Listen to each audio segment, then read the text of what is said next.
Welcome students to our video lecture series, and today we will discuss yet another chapter from your social science civics book.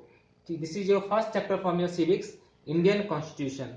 We have already completed chapters from geography and history, and today we will continue with civics. ठीक है, तो civics का यह पहला chapter है Indian constitution. ठीक है, तो इसको देखिए, चैप्टर में ज़्यादा कुछ खास है नहीं, लेकिन इसको समझना बहुत जरूरी है क्योंकि ये पॉलिटिकल साइंस का पहला चैप्टर है. इससे जो है हमारा माइंडसेट क्लियर हो जाता है कि हमें फ्यूचर में 9th और 10th में क्या पढ़ना होता है सिविक्स में. ठीक है, तो पहला चैप्टर जो है द इंडियन कॉन्स्टिट्यूशन. तो बुक में क्या है तुम्हारा, इस यहाँ पे एक एग्जाम्पल दिया है. ठीक है, कि कहा गया है कि सपोज एक फुटबॉल टीम है. ठीक है, अगर मान लीजिए एक फुटबॉल, हम लोग सब बच्चे जो है फुटबॉल खेलने जाते हैं. ठीक है, फुटबॉल किससे खेला जाता है? फुटबॉल जो है पैर से खेला जाता है. फुटबॉल में अगर हम हाथ लगा दें बॉल को तो क्या हो जाएगा? फाउल हो जाएगा. तो इसी तरह से कोई भी सेट है, ठीक है, चाहे वो फुटबॉल हो, चाहे वो क्रिकेट हो, चाहे हॉकी हो, उसका कुछ रूल्स होता है. जैसे क्रिकेट है, क्रिकेट में एक पिच होता है, एक आदमी बैट्समैन होता है, एक आदमी बॉलर होता है. ठीक है, तो उस रूल से खेला जाता है. हॉकी का रूल है जिसमें बॉल को लेके दूसरे का गोल पोस्ट में डाला जाता है. ठीक है, ये हम रूल्स को हम बदल नहीं सकते, इसे रूल्स, सेट ऑफ रूल्स बनाया गया है इस गेम के लिए. इसी तरह से जो कॉन्स्टिट्यूशन है, ये क्या है? ये सेट ऑफ रूल्स है कि हमारा देश को कैसे चलाया जाए. ठीक है, तो उसी तरह से जो स्पोर्ट्स में जैसे रूल्स बनाए जाते हैं, इसी तरह से यहाँ पे रूल्स बनाए गए हैं. ठीक है, तो यहाँ पे क्या है, कॉन्स्टिट्यूशन का अगर डेफिनेशन देखा जाए तो a written document in which we find the rules by which a society would function is called constitution. एक सोसाइटी कैसे फंक्शन करेगा, उसका ड्यूटीज क्या है, उसका रेस्पॉन्सिबिलिटीज क्या है, उसका राइट्स क्या है, ये सब चीज जो है ये रूल्स लिखा हुआ है. कहाँ पे लिखा हुआ है? कॉन्स्टिट्यूशन में लिखा हुआ है. ठीक है, तो यही सब चीज यहाँ पे इस बुक में हम पढ़ेंगे. ठीक है, तो पूरा मैं इसको बुक का जो है चैप्टर कोशिश करूंगा कि आज ही खत्म कर दूं. ठीक है, तो ज्यादा मैं बोर्ड पे लिखूंगा नहीं, लेकिन हाँ ये चीज है कि मैं नोट्स जरूर दूंगा, तो नोट्स तो तुम्हें सारा कुछ मिल जाएगा. ठीक है, तो कॉन्स्टिट्यूशन होता क्या है? Constitution a written document in which we find the rules by which a society would function is called constitution. ठीक है, और constitution tells us what the fundamental nature of the society. एक सोसाइटी का nature कैसा होना चाहिए. ठीक है, जहां हम लोग रह रहे हैं उस सोसाइटी का नेचर कैसा होना चाहिए, ये भी हमारा संविधान में लिखा हुआ है. It reflect the ideals of the country of holds. Ideals का मतलब होता है विचारधारा. जैसे हमारे बुक में आजकल पता नहीं, पहले बुक में लिखा हुआ आता था प्रियम्बल, जो कि हमारा कॉन्स्टिट्यूशन में होता है. उसमें लिखा था India is A sovereign country, India is A Republic, democratic, social Republic country, ऐसा सब लिखा होता है ना. तो ये सोशलिस्टिक, रिपब्लिक, डेमोक्रेटिक और ये सब जो वर्ड्स हैं हमारे कंट्री के लिए, वो हमारा आइडियल्स है, हमारा सोच बताता है. ठीक है, कि हमारा कंट्री में इक्वालिटी होना चाहिए, हमारे कंट्री में लिबर्टी होना चाहिए. ये सब चीज जो है वो आइडियल्स है. ये सब चीज जो है वहां पे लिखा हुआ होता है.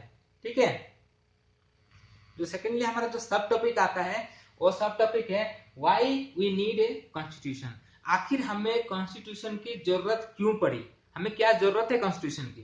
ठीक है, तो बुक में क्या दिया है, कुछ पॉइंट्स दिया है, मैं बताता हूं. Firstly, the Constitution serves as a set of rules and principles that all persons in a country can agree upon, on the basis of which a country would be governed, and all the ideas that the country should uphold.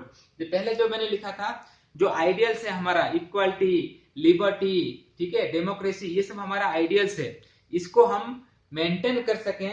और constitution serve as a set of rules. ये क्या कुछ rules है जिसको हमें follow करना होता है, कुछ प्रिंसिपल्स है जिसमें that all persons in a country agree अपन.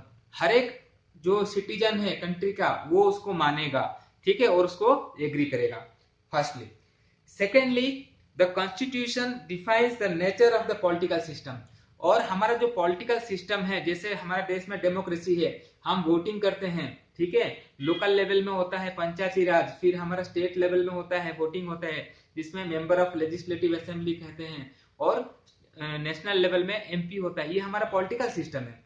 ठीक है, secondly the constitution defines the nature of the political system, मतलब हमारा पॉलिटिकल सिस्टम कैसे होना चाहिए। All democratic countries are like to have constitution, दुनिया में जितने भी डेमोक्रेटिक कंट्री हैं सभी के पास उनका खुद का कॉन्स्टिट्यूशन होगा, but it is not necessary that all countries that have a constitution are democratic. लेकिन ये जरूरी नहीं है कि हर डेमोक्रेटिक कंट्री, देखो जो भी डेमोक्रेटिक कंट्री है उसके पास कॉन्स्टिट्यूशन होगा, ठीक है। लेकिन जिस कंट्री के पास कॉन्स्टिट्यूशन है ये डेमोक्रेटिक होगा ये जरूरी नहीं है, ठीक है। क्यों? देखो यहाँ पे एग्जांपल जैसे चाइना है, चाइना एक डेमोक्रेटिक कंट्री नहीं है क्योंकि वहां पे एक ही पार्टी शासन करता है, उसमें लोगों को छूट नहीं है वोट डालने के लिए, जैसे हमारे देश में होता है कोई भी पार्टी को तुम चूज कर लो, चाइना में ऐसा नहीं है, वहां पे एक ही पार्टी है। तो लेकिन वहां पे उनका कॉन्स्टिट्यूशन है, तो हर एक डेमोक्रेटिक कंट्री में तो कॉन्स्टिट्यूशन होगा ही होगा, लेकिन जरूरी नहीं कि जिस देश में कॉन्स्टिट्यूशन है वो डेमोक्रेटिक होगा, ये जरूरी नहीं, ठीक है। जैसे नेपाल में, for example Nepals earlier constitution stated that country was ruled by the king, पहले उनका जो कॉन्स्टिट्यूशन लिखा था ये कब, 2007 से पहले। 2007 के बाद नेपाल जो है एक डेमोक्रेटिक कंट्री बना, लेकिन उससे पहले क्या था, नेपाल एक मोनार्की था। मोनार्की मतलब क्या होता है, जहां पे राजा शासन करता है, जहां पे राजा का शासन होता है वहां पे उसको मोनार्की कहते हैं। तो country was ruled by a king, देखो 2007 से पहले नेपाल को एक राजा रूल कर रहा था, and is council of minister but due to the people's movement, लेकिन वहां पे जो है बहुत सारा मूवमेंट शुरू हुआ, ठीक है। तो जिसके कारण constitution was changed and Nepal became a democratic country in 2007। 2007 से पहले क्या उनका देश में कॉन्स्टिट्यूशन नहीं था? उनके देश में कॉन्स्टिट्यूशन था, लेकिन उस कॉन्स्टिट्यूशन में क्या लिखा था कि राजा शासन करेगा, राजा के पास इतना पावर होना चाहिए, ये होना चाहिए, कॉन्स्टिट्यूशन तो था।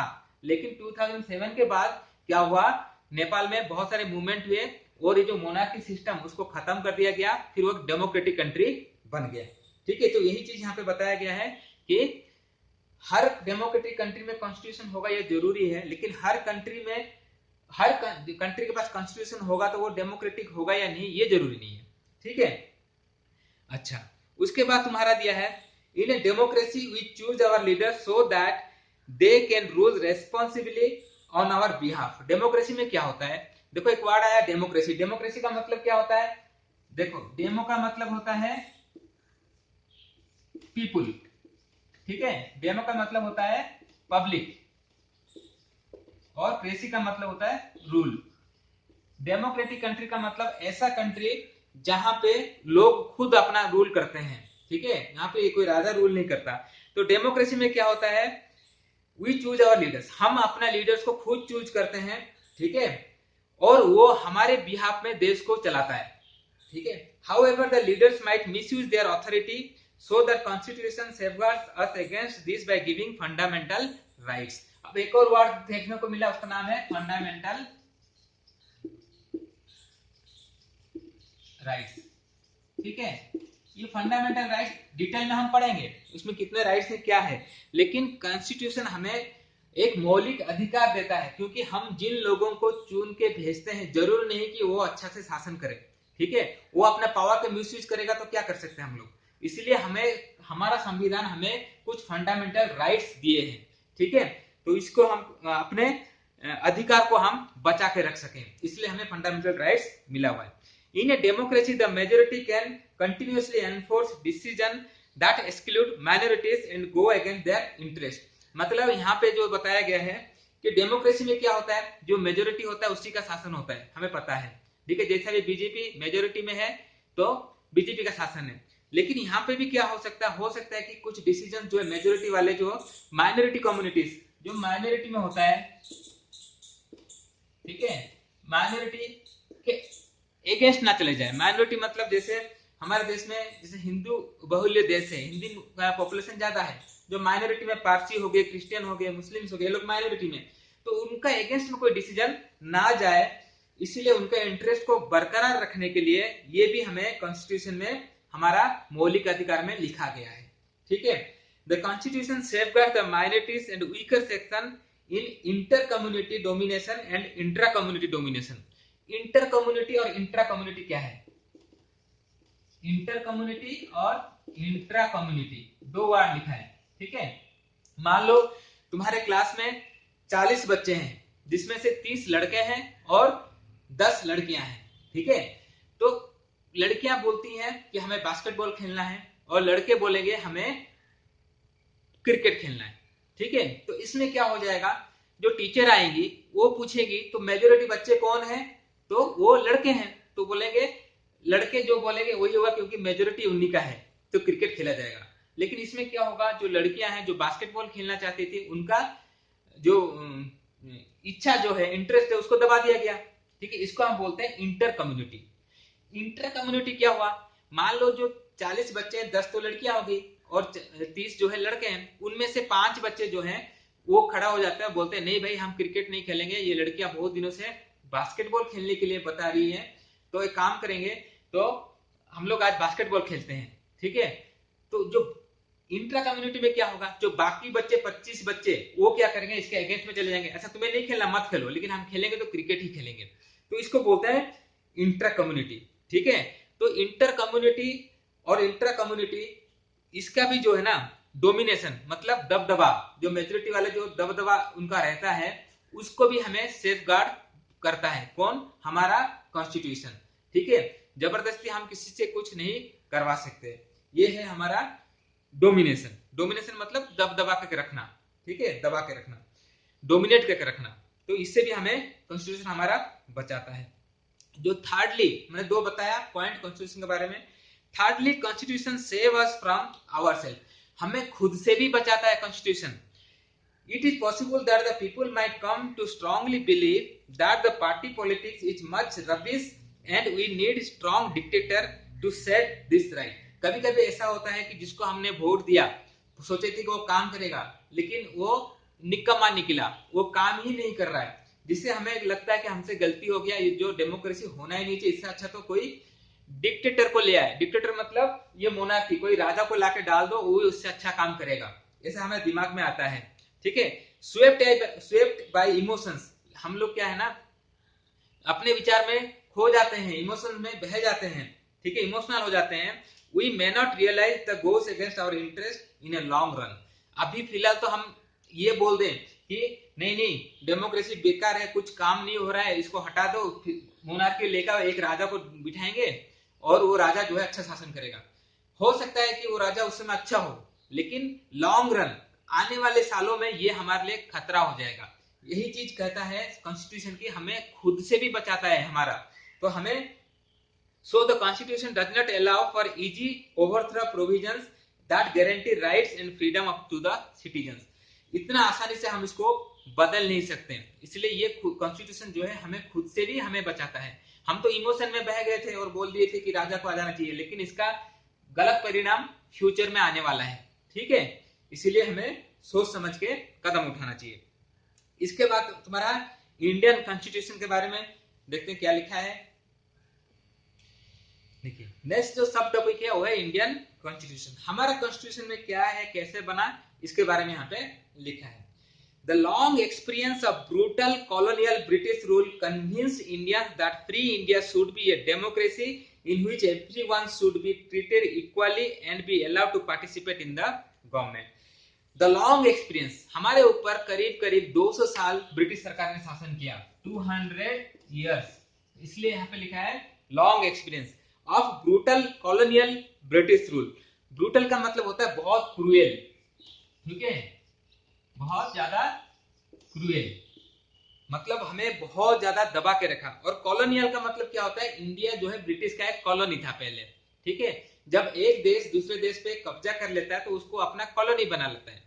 तो उस समय जो ब्रिटिश का शासन चला था, उस समय इंडियंस को फील हुआ कि इंडिया एक डेमोक्रेसी कंट्री होना चाहिए, जिसमें लोगों को गवर्नमेंट में पार्टिसिपेट करने का अधिकार मिलना चाहिए, ठीक है। When India was about to get independence, जब इंडिया को इंडिपेंडेंस मिलने ही वाला था, ठीक है, एक group of 300 prominent people, prominent मतलब नाम वाले, समाज में जिसका नाम हो, तो कितने लोग, 300 लोग, ठीक है। prominent people became members of constituent assembly. constituent assembly का मतलब क्या होता है? एक असेंबली जिन्होंने, जहां पे सारे एक ग्रुप बनाया गया जो कि जिनको दायित्व दिया गया कि हमारा इंडिया का कॉन्स्टिट्यूशन लिखा जाए। तो कितने लोग थे इसमें? 300 लोग थे। और कब बनाया गया था ये? 1946 में।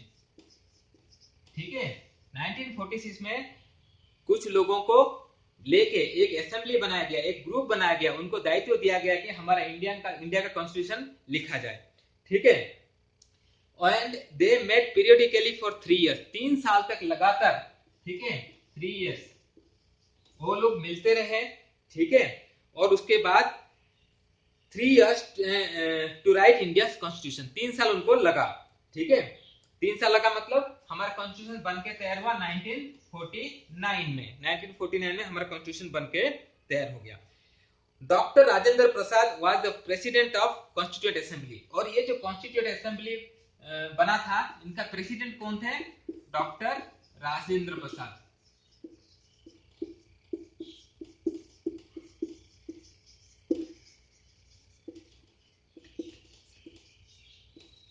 ठीक है, और doctor B R Ambedkar was called the father of Indian constitution. और क्योंकि वो ड्राफ्टिंग कमेटी के चेयरमैन थे, कौन? Doctor B R Ambedkar. ठीक है, उनको क्या बोला गया? Father of Indian constitution. आज भी उनको हम फादर ऑफ इंडियन कॉन्स्टिट्यूशन बोलते हैं। ठीक है, तो जब भी कॉन्स्टिट्यूशन का बात उठेगा, इंडियन कॉन्स्टिट्यूशन के बारे में बात उठेगा, तब हमें हमेशा याद रखना होगा डॉक्टर बी आर अम्बेडकर के बारे में। ठीक है, ये ड्राफ्टिंग कमेटी के चेयरमैन थे और इनको कहा जाता है the father of Indian constitution, doctor B R Ambedkar.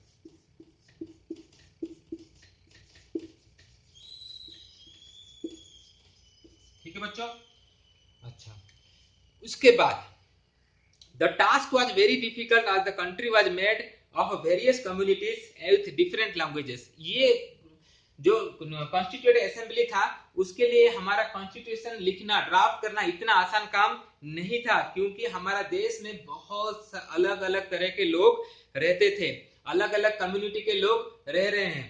ठीक है, सबका रिलीजन अलग है, सबका कल्चर अलग है। Also at that time India and Pakistan partition was eminent. Eminent का मतलब नियर फ्यूचर में कुछ होना ही है, मतलब उसमें 1946 में सबको पता लग गया था कि इंडिया और पाकिस्तान अलग अलग कंट्री बनने वाले, और बांग्लादेश जो आज है वो पहले ईस्ट पाकिस्तान था, वहां भी एक अलग कंट्री बनने वाला है। तो ये सब को लेके हमारे देश में कैसे कॉन्स्टिट्यूशन को लिखा जाएगा, तो ये सब सोच में सब पड़ गए थे।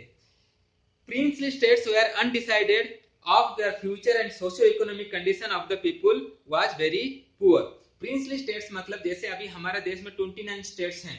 ठीक है, उस समय जो है ब्रिटिश राज में क्या था, स्टेट्स का जैसे उड़ीसा, बिहार ऐसा नहीं था, मद्रास प्रेसिडेंसी।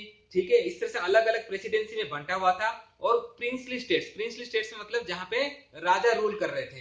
तो ब्रिटिशर्स ने क्या किया था, इनको बोला था कि भाई तुम लोग या तो पाकिस्तान के साथ जुड़ जाओ या तो फिर इंडिया के साथ जुड़ जाओ। तो उनके पास डिसीजन वो नहीं ले पा रहे थे कि हमें कहां जाना है। ठीक है, और जो socio economic condition of the people are very poor, और गरीब लोग उसमें बहुत थे। ठीक है, इन सब के बारे में सोच के हमारा संविधान को लिखना था, कॉन्स्टिट्यूशन को लिखना था, इसलिए बहुत मुश्किल काम था। They gave a visionary document that respects the diversity of the people while preserving the national unity. मतलब एक ऐसा डॉक्यूमेंट तैयार करना था जिसमें जो है हर तरह के लोग, उनका कल्चर को जो है प्रिजर्व करके रखना था, उसको जो है नुकसान नहीं पहुंचना था, लेकिन साथ में नेशनल यूनिटी, हमारा देश सबको एक साथ लेके चलना था। ठीक है, नेशनल यूनिटी, इसके साथ सबको एक साथ लेके चलना था। It was also concern for the eradicating poor through socio economic reforms. मतलब देखो, नेशनल यूनिटी का मतलब क्या है, अभी जैसे तमिलनाडु है, तमिलनाडु में एक कॉलेज खुलेगा तो वो लोग बोलेंगे कि भाई हम तमिल पढ़ाएंगे। ठीक है, तो कॉन्स्टिट्यूशन ये अधिकार देता है कि हम उसको मना नहीं कर सकते तुम तमिल पढ़ाओ, तमिल पढ़ाओ कोई बात नहीं, लेकिन नेशनल यूनिटी होना चाहिए। वहां अगर तुम्हारा कोई बाहर से कोई स्टूडेंट जा रहा है तुम्हारे कॉलेज में पढ़ने के लिए, तुम उसको मना नहीं करोगे कि ये तमिलनाडु में तो सिर्फ तमिल के बच्चे पढ़ेंगे। ठीक है, ऐसा नहीं कर सकते, क्योंकि नेशनल यूनिटी हमारा राष्ट्रीय एकता साथ में होना चाहिए।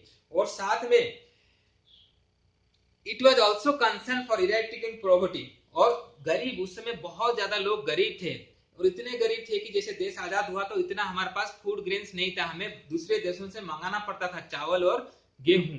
ठीक है, तो सोशियो इकोनॉमिक रिफॉर्म्स भी साथ में होना जरूरी था। मतलब उन लोगों का उत्थान, जो गरीब लोग थे उनको कैसे उनको ऊपर उठा के लिया जा सके, ठीक है, समाज में उनको बराबर का दर्जा कैसे मिले, ये सब चीज जो है हमारे कॉन्स्टिट्यूशन में लिखना जरूरी था, इसलिए एक मुश्किल टास्क बन गया था। ठीक है, इसके बाद आता है स्टेट एंड गवर्नमेंट। ठीक है, ठीक है, स्टेट क्या होता है? स्टेट रेफर करता है एक पॉलिटिकल इंस्टीट्यूशन, जो जैसे हमारा देश एक नेशन स्टेट है, ठीक है, जहां पे लोगों का हिस्ट्री कल्चर एक जैसा हो, उसको हम सब लोग हम जहां पे रहते हैं उसको हम कहते हैं state. The state refers to a political institution that represents a sovereign people, मतलब लोगों को साथ में लेके, who occupy a definite territory, जैसे हमारा टेरिटरी इंडियन स्टेट का हमें पता है कहां से कहां हमारा टेरिटरी है, इसी तरह से हमें स्टेट होता है, जैसे इंडिया को एक स्टेट कहा जाता है इंडियन स्टेट, इसी तरह से नेपाल को नेपाली स्टेट। ठीक है, the Indian state has a democratic form of government, और इंडिया का स्टेट में जो है हमारा डेमोक्रेटिक फॉर्म ऑफ गवर्नमेंट है, जिसमें हम अपने लीडर्स को खुद चूज करते हैं और वही लीडर्स हमारे देश को चलाते हैं, इनडायरेक्टली हम ही लोग हमारे देश को खुद चलाते हैं। A government in the other hand is responsible for administrating and enforcing laws। लेकिन गवर्नमेंट क्या है? देखो, स्टेट जो है मतलब हमारा देश, लेकिन गवर्नमेंट क्या होता है? सरकार। सरकार और देश, इस दोनों वर्ड को हम इंटरचेंज नहीं कर सकते, दोनों अलग है। सरकार क्या है?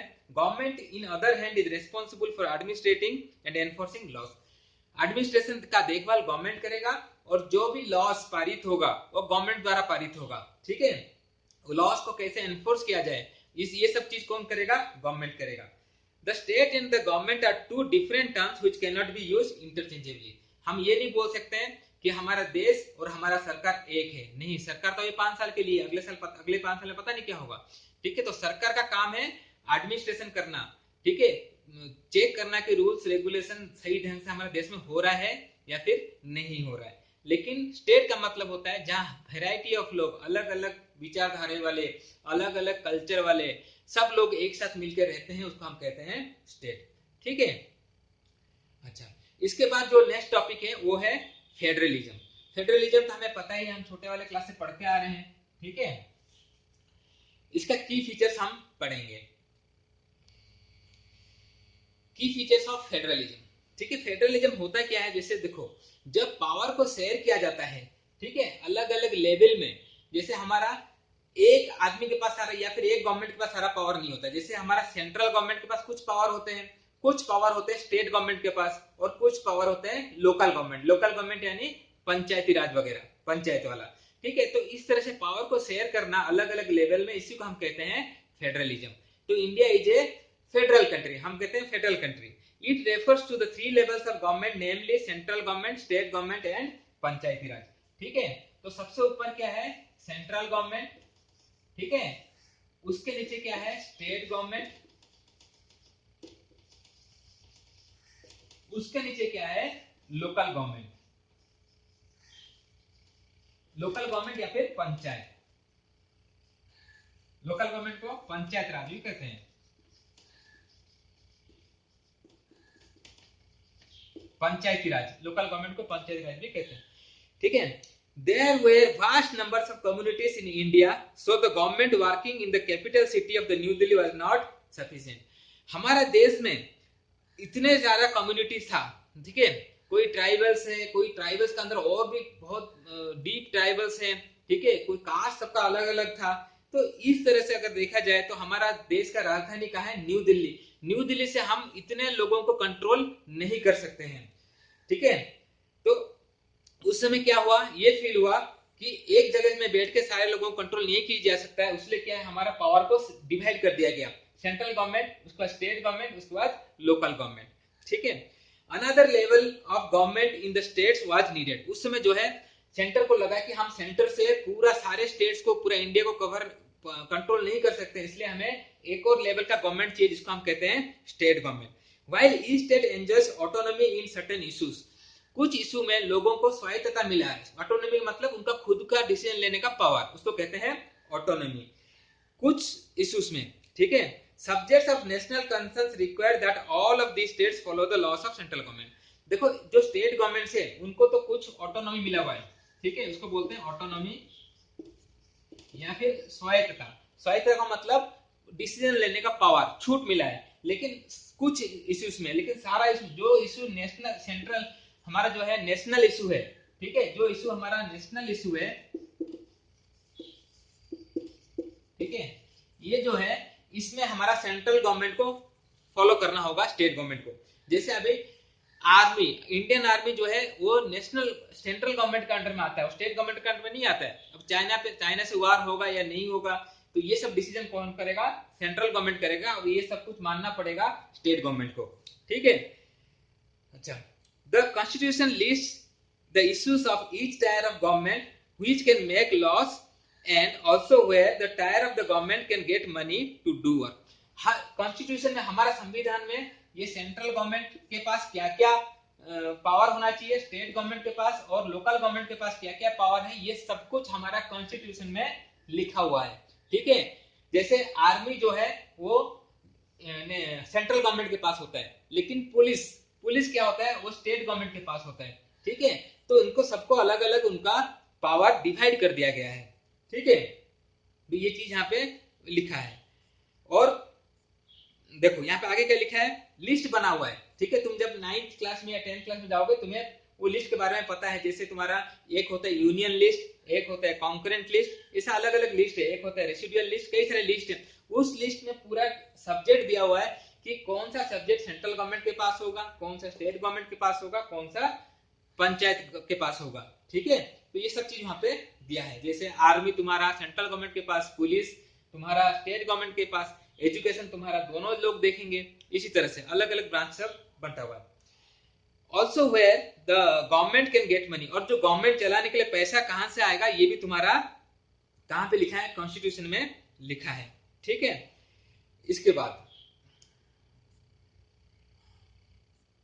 अच्छा, हाँ, इसके बाद तुम्हारा आता है पार्लियामेंट्री फॉर्म ऑफ गवर्नमेंट, ठीक है। उसके बाद जो सब टॉपिक आता है वो है तुम्हारा पार्लियामेंट्री फॉर्म ऑफ गवर्नमेंट। ये क्या होता है? The constitution of India guarantees universal adult suffrage for all citizen. देखो यूनिवर्सल एडल्ट सफरेज का मतलब क्या होता है, वोट देने का अधिकार। और एडल्ट का मतलब 18 ईयर्स प्लस, 18 साल से ऊपर हर आदमी को वोट देने का अधिकार, ये हमारा संविधान सबको अधिकार देता है। These should help encourage a democratic mindset and break the clutches of traditional caste, class and gender basis। इससे क्या होता है कि जो पहले क्या होता था, कुछ लोगों को अधिकार नहीं मिलता था, तो ये जो है हमारा संविधान सबको अधिकार दिया है कि हर आदमी चाहे 18 साल से ऊपर, चाहे वो लड़का हो लड़की हो या किसी भी कास्ट का हो या किसी भी रिलीजन का हो, हर आदमी को वोट देने का अधिकार है, ठीक है।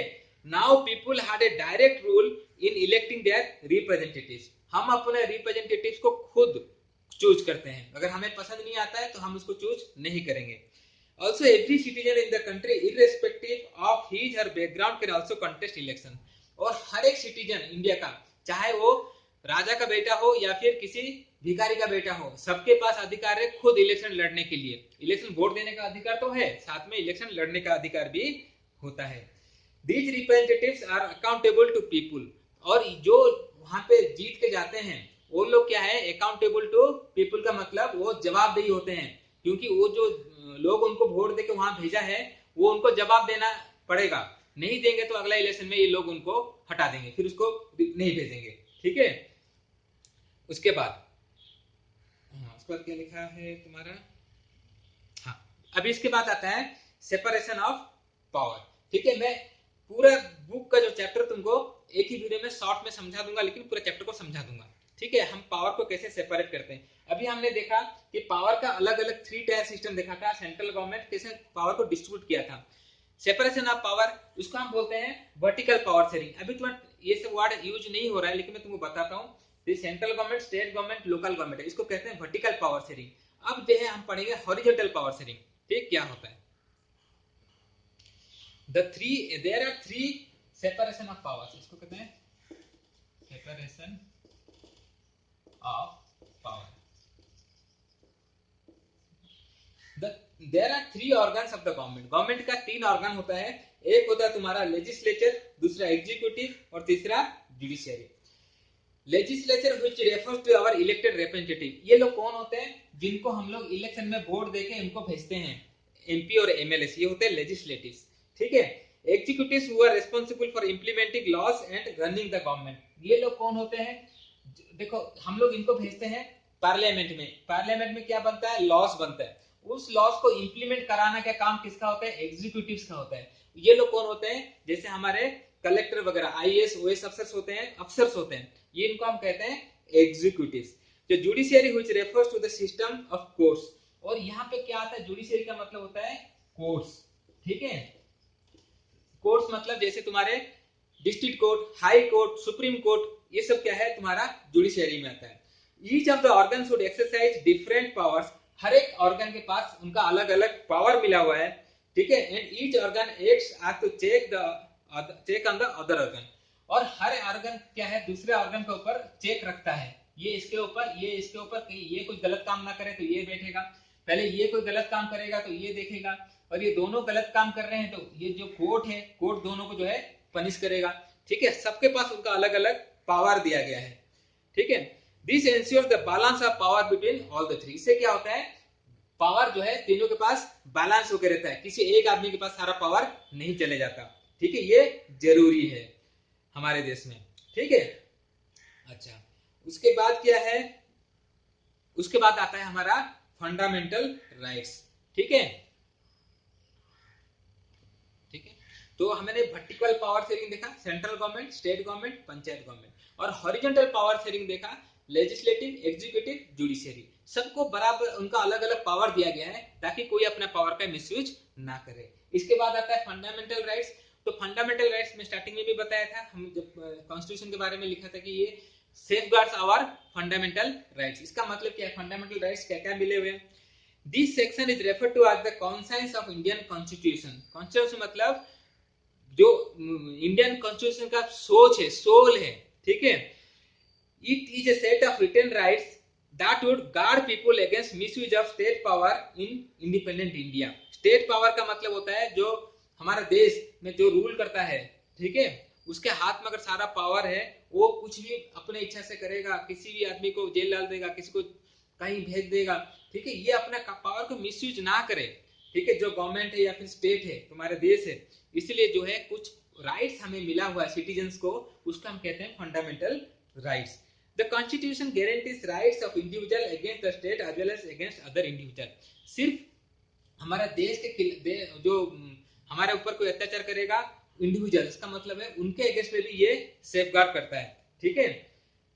कॉन्स्टिट्यूशन गारंटीज राइट, ये हमें गारंटी देता है। कॉन्स्टिट्यूशन क्या है कि स्टेट के साथ, मतलब हमारे देश में जो सरकार है वो हम पे कोई अत्याचार करता है, या फिर कोई इंडिविजुअल हमारे ऊपर कोई जमीन हड़प लिया, कुछ कर लिया, ये सब के लिए हमें जो है एक फंडामेंटल राइट्स मिला हुआ है कॉन्स्टिट्यूशन में, ठीक है।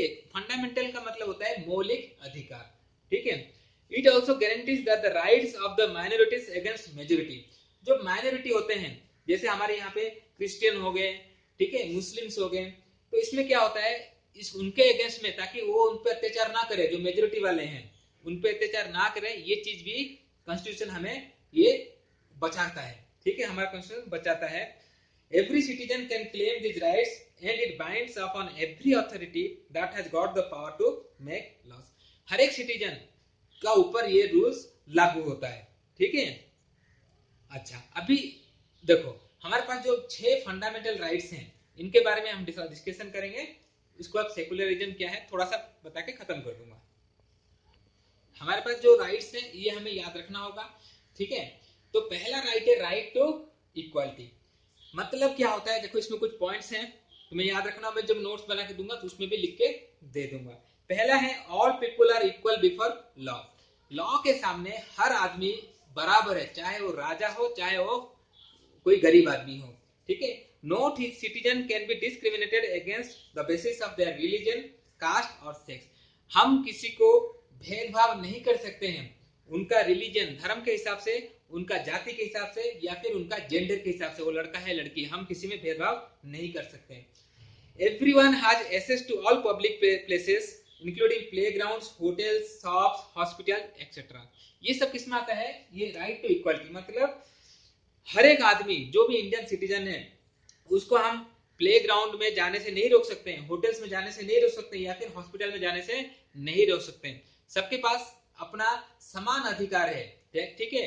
अगर प्ले ग्राउंड में अमीरों के बच्चे पढ़ते हैं तो गरीबों को भी खेलने जाते हैं, तो गरीबों के बच्चे भी खेलने जाएंगे, तो वहां पे हम उनको रोक नहीं सकते। The state can not discriminate against anyone in matters of employment. और तुम्हारा स्टेट, तुम्हारा देश या फिर तुम्हारा गवर्नमेंट वो डिस्क्रिमिनेट नहीं कर सकता, वो भेदभाव नहीं कर सकता नौकरी देने में, ठीक है। एम्प्लॉयमेंट मतलब नौकरी, कि किसको नौकरी मिलना है किसको नहीं मिलना है, तो एग्जाम होगा, जो पास करे उसको नौकरी मिलेगा, लेकिन वहां भेदभाव कोई स्टेट नहीं कर सकता। Untouchability was एबोलिश्ड by law. Untouchability मतलब छुआछूत पहले था। पहले क्या था कि ये छोटे जाति का लोग, इसको नहीं छूना चाहिए ऐसा बोलते थे, लेकिन ये सब जो है अभी हमारा खत्म हो गया, हमारा संविधान में ये सब खत्म कर दिया गया है, ठीक है, इसको एबोलिश कर दिया गया। उसके बाद आता है हमारा राइट टू, पहला तो हो गया हमारा राइट टू इक्वलिटी, सब बराबर है। अब राइट टू फ्रीडम, फ्रीडम का मतलब होता है आजादी, ठीक है। It includes right to freedom of speech and expression, मतलब ये हमें स्पीच देने का अधिकार देता है और अपना एक्सप्रेशन मतलब अपने विचार प्रकट करने का भी अधिकार देता है, ठीक है। तो इसका मतलब ये नहीं कि हम अपने देश के कुछ भी गलत सलत बोलना शुरू कर दो क्योंकि हमें अधिकार मिला है, ऐसा नहीं है, ठीक है। सोच समझ के बोलने का अधिकार हमें मिला हुआ है। Right to form association, right to form association का मतलब हमें जैसे ट्रेड यूनियन हो गया, ट्रक यूनियन हो गया, यूनियन बनाना, ग्रुप बनाने का भी हमें छूट मिला हुआ है, ठीक है। हम धर्म के हिसाब से ग्रुप बना सकते हैं, अपने नौकरी के हिसाब से बना सकते हैं, हमें ग्रुप बना सकते हैं, हमें कोई रोक टोक नहीं है। Right to move freely and reside in any part of the country, और इसमें क्या बताया गया है कि हम किसी देश के किसी भी कोने में पैदा हुआ हो, लेकिन आपको अगर किसी और स्टेट में जाके वहां बसना है, नौकरी करना, आप जा सकते हो, आपको कोई रोक नहीं सकता, ठीक है। तो तमिलनाडु वाले ये नहीं बोल सकते कि ये तमिलनाडु में तुम उड़ीसा वाले कहां से आ गए, यहाँ नहीं रह सकते, ऐसे नहीं बोल सकते। हमारा देश एक है, हम कहीं भी जाके रह सकते हैं। Right to practise any profession, occupation और बिजनेस। राइट टू प्रैक्टिस मतलब हमें इस देश में कोई भी प्रोफेशन मतलब कोई भी नौकरी करने का अधिकार है। ऐसे पहले होता था कि जो कुम्हार का बेटा वो कुम्हार का काम करेगा, मतलब मिट्टी वाला काम करेगा। जो माली है मतलब चासी वगैरह करता है, उसका बेटा चासी बनेगा, ठीक है। जो जूता सिलने वाला उसका बेटा जूता ही सिलेगा। तो आजकल ऐसा हमारे संविधान में क्या लिखा गया, ऐसा नहीं है। राइट टू प्रैक्टिस, तुम्हें जो प्रोफेशन अच्छा लगे, जो बिजनेस अच्छा लगे, जो करना चाहते हो तुम कर सकते हो, ठीक है। तो तुम्हें कोई नहीं रोकेगा, ठीक है। ये हो गया तुम्हारा राइट टू फ्रीडम। अब उसके बाद आता है राइट अगेंस्ट एक्सप्लॉयटेशन। जो तीसरा फंडामेंटल राइट है वो है राइट अगेंस्ट एक्सप्लॉयटेशन। एक्सप्लॉयटेशन का मतलब क्या होता है, किसी पे अत्याचार करना, किसी से जबरदस्ती काम करवाना, ठीक है, ये सब चीज है एक्सप्लॉयटेशन। तो इसमें क्या है, the constitution prohibits human trafficking. Human trafficking का मतलब क्या होता है, पहले क्या होता था, लेबर खरीदा बेचा जाता था, ठीक है। जो लेबर्स होते थे, मजदूर, उनको खरीद लेते थे और दूसरी जगह बेच देते थे, इसको कहते हैं ह्यूमन ट्रैफिकिंग, या फिर किसी आदमी को बेचना। ये प्रोहिबिट करता है हमारा कॉन्स्टिट्यूशन, बंद करवा दिया, ये नहीं हो सकता। फोर्स लेबर, जबरदस्ती बंधुआ मजदूरी, बिन कुछ थोड़ा सा खाना वाना दे देंगे, काम करो, जबरदस्ती पैसा से नहीं देंगे, उसको बोलते हैं फोर्स लेबर, ये भी बंद करवा दिया है। Employment of children under 14 years of age, मतलब 14 साल से कम बच्चे, ठीक है, 14 ईयर से कम बच्चे कहीं भी काम नहीं करेंगे, ना ढाबा में ना कहीं, ठीक है। ये हमारा कॉन्स्टिट्यूशन में लिखा है कि 14 साल से छोटे बच्चे को काम नहीं करवा सकते आप, ठीक है। ये है राइट अगेंस्ट एक्सप्लॉयटेशन। इसके बाद आता है right to freedom of religion. जो फोर्थ राइट है वो है right to freedom of religion. Every person has the right to practise, profess, propagate the religion of their choice. या हम किसी को जबरदस्ती किसी से नहीं करवा सकते तुम ये रिलीजन में आके ज्वाइन कर लो, ठीक है। हर आदमी को अपना कोई भी रिलीजन में जाने का अधिकार है, कोई भी रिलीजन को मानने का अधिकार है, और साथ में उसको प्रोफेस मतलब प्रोपागेट फैलाने का भी अधिकार है, ठीक है। हमें कोई मजबूर नहीं कर सकता कि तुम मुस्लिम बन जाओ, तुम हिंदू बन जाओ, तुम क्रिश्चियन बन जाओ, नहीं, हमें जो पसंद आता है हम वो रिलीजन में जा सकते हैं। इसके बाद तुम्हारा आता है कल्चरल एंड एजुकेशनल राइट्स, जो सिक्स्थ है। जो पांचवा है cultural and educational rights. All minorities, religions and linguistic can set up an educational institutes in order to preserve and develop their own culture. मतलब यहाँ पे जितने भी माइनॉरिटीज है, मतलब हमारे देश में जैसे क्रिश्चियन को पारसी हो गया, पारसी क्या है, माइनॉरिटी में, अब उसके पास अधिकार है कि वो अपना एक स्कूल खोले, अपने बच्चों को पारसी के बारे में, उनका कल्चर के बारे में बताए। ठीक है, इसी तरह से क्रिश्चियन हो गया, वो उसको पावर है कि वो अपना स्कूल खोले और क्रिश्चियनिटी के बारे में बताए। मुस्लिम वाले अपना एक स्कूल खोल सकते हैं, मदरसा वगैरह होता है।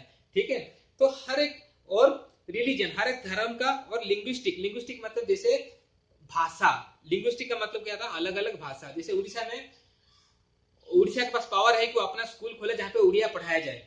ठीक है, तो इस तरह से जो अपना कल्चर को प्रिजर्व करके रखने के लिए हमें कल्चरल एंड एजुकेशनल राइट्स भी मिला हुआ है। इसके बाद आता है राइट्स टू कॉन्स्टिट्यूशनल रेमेडीज। इसका मतलब क्या हुआ, this allows the citizens to move to the court if they believe that their fundamental rights have been violated by the state. जो पांचों राइट्स ऊपर है, इसमें से कोई भी राइट अगर वायलेट हुआ स्टेट द्वारा, मतलब तुम्हारे देश के द्वारा या फिर तुम्हारे गवर्नमेंट के द्वारा किसी ने वायलेट किया, तो तुम्हारे पास अधिकार है, वो है सिक्स्थ वाला राइट, जो है राइट टू कॉन्स्टिट्यूशनल रेमेडीज। मतलब तुम इनके खिलाफ कोर्ट में जा सकते हो। ठीक है, तो अगर तुम्हें लगता है कि तुम्हारा कोई भी राइट्स वायलेट हुआ है तो तुम कोर्ट में जा सकते हो। इसके बाद आता है directive principles of state policy. ये क्या है, थोड़ा सा बता देता हूं। ठीक है, this section was designed by the members of constituent assembly. ये सेक्शन भी हमारा कॉन्स्टिट्यूशन में लिखा हुआ है। तो हमारे जो कॉन्स्टिट्यूएंट असेंबली के जो मेंबर्स थे उन्होंने इसको डिजाइन किया to integrate social and economic reforms. मतलब हमारे सोसाइटी में, हमारे देश का इकोनॉमिक रिफॉर्म्स मतलब हमारे देश का डेवलपमेंट कैसे हो सकता है, कुछ बदलाव। रिफॉर्म का मतलब होता है बदलाव, चेंज लाना। ये इसके चेंज लाना जरूरी है, इसलिए जो है ये चीज लिखा गया है। और सोशल, जो हमारा सोसाइटी में चेंजेस है उसको भी हमें चेंज करना होगा, उस रूल्स को चेंज करना होगा। ठीक है, जैसे हमारा सती प्रथा था हिंदू धर्म में, उसको बंद करवा दिया। अभी 3 तलाक वाला सिस्टम था, उसको बंद करवा दिया। ठीक है, तो जो मुस्लिम लोगों का था, तो ये सब जो है हमारा जो सोशियो एंड इकोनॉमिक रिफॉर्म्स, मतलब हमारे देश को डेवलप कराने के लिए कुछ चेंजेस लाना जरूरी है। ठीक है, and to serve as a guide to independent Indian state to institute laws and policies that would reduce poverty of the masses. मतलब मेन काम जो है डायरेक्टिव ऑफ स्टेट पॉलिसी का मतलब मेन काम है, तो इसका है पॉवर्टी, मतलब जो गरीबी है इसको किस तरह से खत्म किया जाए। ठीक है, कुछ ऐसा रिफॉर्म्स लाया जाए, कुछ ऐसा बदलाव हो जिससे कि हमारा चेंजेस हो, जिससे कि हमारा गरीबी खत्म हो जाए। ठीक है, यही चीज जो है मेन तुम्हारा इसमें लिखा गया है directive principles of state policies में। ठीक है, उसके बाद जो नेक्स्ट आता है वो है सेकुलरिज्म। लास्ट जो आता है वो है तुम्हारा सेकुलरिज्म। देखिए देखता हूँ लास्ट है क्या है, हाँ यही लास्ट होगा। ठीक है, तो सेकुलरिज्म क्या है, ये नेक्स्ट चैप्टर में एक पूरा का पूरा चैप्टर दिया है व्हाट इज सेकुलरिज्म। लेकिन ये होता क्या है, secularism state, a secular state मतलब ऐसा देश जो सेकुलर हो, is one in which the state does not officially promote any one religion as a state religion. जैसे इंडिया एक सेकुलर कंट्री है, हम ये नहीं बोल सकते हैं कि इंडिया एक हिंदू कंट्री है या फिर एक मुस्लिम कंट्री है, नहीं बोल सकते हैं। लेकिन पाकिस्तान क्या है, पाकिस्तान सेकुलर नहीं है, इसलिए वो मुस्लिम कंट्री कहा जाता है।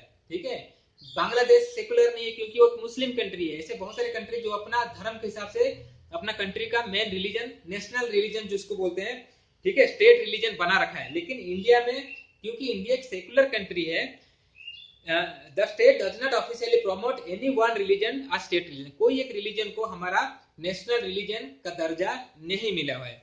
We will read more about this in next chapter, मतलब अगले वाला चैप्टर जो है तुम्हारा इसी पे है, उसमें पढ़ेंगे। The constitution plays a crucial role plays a crucial role in laying out ideas that we would like all citizens of the country to adhere to। मतलब हमारा जो कॉन्स्टिट्यूशन है, हमें कुछ लिस्ट बना हुआ है, कुछ रूल्स रेगुलेशन बना हुआ है जिसे हर आदमी को मानना है, including representative that we elect to rule us. और साथ में जिन इलेक्टेड मतलब रिप्रेजेंटेटिव्स को हम चूज करते हैं, रिप्रेजेंटेटिव का मतलब जैसे जो एमपी एमएलए को हम चूज करके वहां पे भेजा है, वो हमारे रिप्रेजेंटेटिव हैं। ठीक है, वो हम, क्योंकि देखो हर आदमी, जैसे मैं डिसीजन लेने के लिए दिल्ली नहीं जा सकता, मेरा और भी काम है। ठीक है, जितने लोग हैं सब, तो हम लोग क्या करते हैं, हमारा एक लीडर को भेजते हैं जिसको हम रिप्रेजेंटेटिव, हम जैसे कोरापुट एरिया से हमने किसी को वोट डाल के उसको हमने भेज दिया कहाँ पे, दिल्ली में, तो वो हमारा रिप्रेजेंटेटिव बन गया। ठीक है, वो कोरापुट को रिप्रेजेंट करता है दिल्ली में। ठीक है, वो हमारा क्या प्रॉब्लम है क्या नहीं है यहाँ पे उसको पता है, ठीक है, वो वहां पे जाके बताएगा। ठीक है, तो यही चीज है कि जो रिप्रेजेंटेटिव है उनको भी ये रूल्स रेगुलेशन सिर्फ सिटीजन्स को, हम लोगों को फॉलो करना ऐसा नहीं है, उनको भी फॉलो करना है जो भी कॉन्स्टिट्यूशन में लिखा है।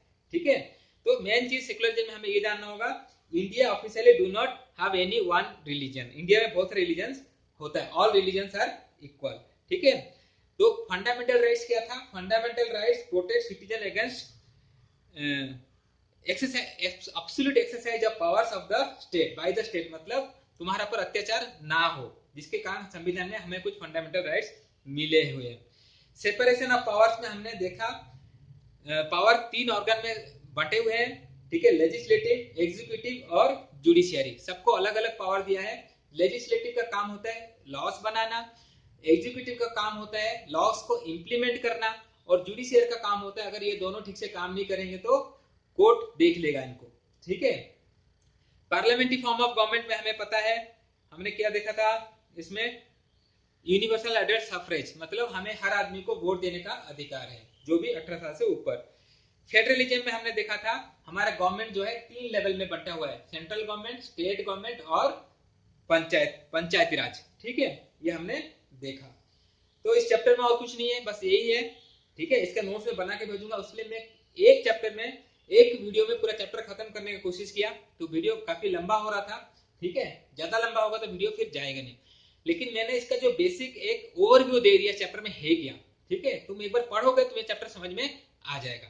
ठीक है, और इस चैप्टर में क्या है, कुछ नहीं दिया है। Why does a country need a constitution, मैंने पहले बता दिया था, what is a constitution and why do we need a constitution, और उसके बाद जो की फीचर्स है इंडियन कॉन्स्टिट्यूशन के, ये हमने बताया था।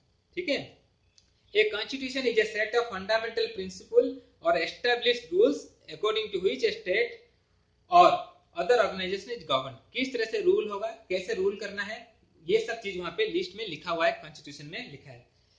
और the constitution of India is the supreme law of India, जो कॉन्स्टिट्यूशन इंडिया भारत का जो संविधान है उसका ऊपर कुछ नहीं है। ठीक है, वो सुप्रीम लॉ है, उसके ऊपर कोई लॉ बन ही नहीं सकता, वो सबसे ऊपर का लॉ, बड़ा लॉ है। 1934 में थोड़ा सा और बताता हूँ, 1934 में जो इंडियन नेशनल कांग्रेस, उस समय एक ही पार्टी थी, आजकल तो बहुत पार्टी है, तो उस समय जो नेशनल कांग्रेस था उन्होंने डिमांड किया था कॉन्स्टिट्यूंट असेंबली का। ठीक है, और उसके बाद दिसंबर 1946 में इसको बनाया गया था। Between December 1946 and November 1949 constituent assembly drafted the constitution of the independent India. देश का जो इंडिपेंडेंट इंडिया बनाया गया, कब हुआ था ये, नवंबर 1949 में। ठीक है, नवंबर 1949 में हमारा कॉन्स्टिट्यूशन बन के तैयार हो गया था, रेडी हो गया था। ठीक है, लेकिन इट केम इनटू फोर्स, ये चालू कब से हुआ, ये हुआ 26 जनवरी 1950। ठीक है, से लागू हो गया, और इस दिन को हम क्या बनाया जाता है, हमारा रिपब्लिक डे मनाया जाता है। ठीक है, अच्छा, और हमारे प्रियम्बल जो बुक में लिखा होता है, we the people of India having solemnly resolved to constitute India into a sovereign, socialist, secular, democratic republic। ये सब वर्ड्स जो है मैंने बोला था, ये सब क्या है, इंडिया का आइडियल्स है, हमारे सोच है। ठीक है, हमारे सोच किस तरह से है, ये सब यहाँ पे लिखा हुआ है। ठीक है, जस्टिस, लिबर्टी, इक्वालिटी, फ्रैटर्निटी, ये सब चीज जो है हमें हमारा कॉन्स्टिट्यूशन हमें प्रोवाइड करता है। ठीक है बच्चों, ओके, बाय, टेक केयर।